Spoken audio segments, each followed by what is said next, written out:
इतना दर्द दिलु दिल पा हम वायरल भइले बानी रील पा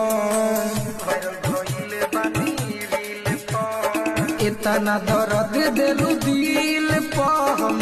वायरल भइले बानी रील पा करत रहल घमंड काहे करत रहल घमंड काहे चेहरा अपना हसीन पा